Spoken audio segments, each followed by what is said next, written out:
सागर की वीरांगना Durgavati Nauradehi tiger reserve में बाघों का कुनबा तेजी से बढ़ रहा है। बाघों की संख्या 7 साल में 11 गुना हो गई है। संस्कृति ज्वेलर्स 3 बत्ती 18, 20, 22 कैरेट में सोने आभूषण के एवं चांदी के आभूषणों के विक्रेता। पता है गौर मूर्ति के पास 3 बत्ती सागर। इनमें 65 से 70% संख्या बाघिन की है। बाघिन एक बार में 3 से 4 शावकों को जन्म देती हैं। यदि 2 भी जीवित रहते हैं तो अच्छी खासी संख्या होगी। वाइल्ड लाइफ एक्सपर्ट बताते हैं कि अगले 5 साल में यहाँ बाघों की संख्या 50 तक पहुँचने की उम्मीद है। टाइगर रिजर्व में बाघों की वंश वृद्धि के लिए यहाँ की आबो हवा और अनुकूल माहौल बड़ी वजह है। क्षेत्रफल में प्रदेश का सबसे बड़ा टाइगर रिजर्व है। आहार के लिए शाकाहारी वन्य जीवों की पर्याप्त संख्या और प्यास बुझाने के लिए यहाँ प्राकृतिक जल स्रोत है। 25 दिन पहले टाइगर रिजर्व में बाघिन N112 के साथ 4 शावक कैमरे में कैद हुए थे। ये सभी तंदुरुस्त हैं। टाइगर रिजर्व का दर्जा मिलने के बाद बाघ वंश वृद्धि का यह पहला अवसर है। सितंबर 2023 में प्रदेश के 7वें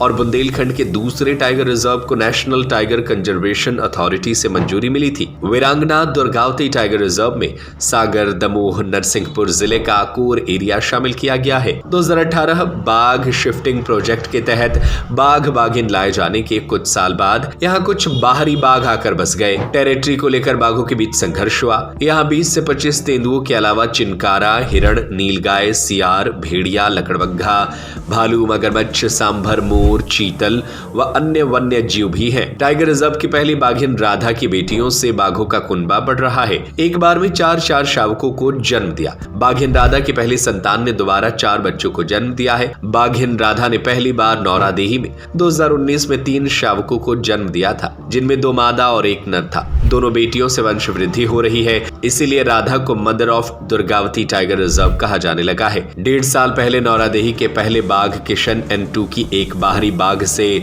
संघर्ष में मौत हो गई थी।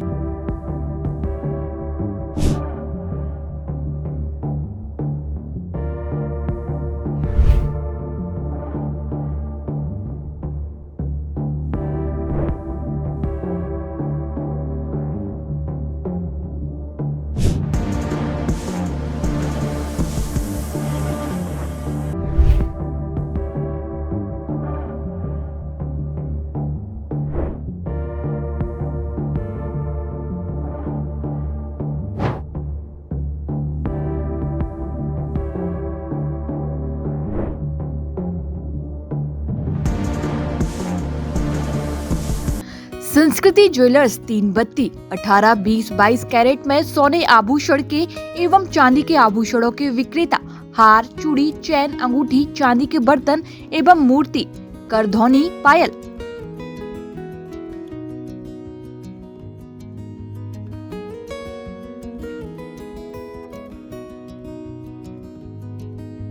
पता है गौर मूर्ति के पास 3 बत्ती सागर।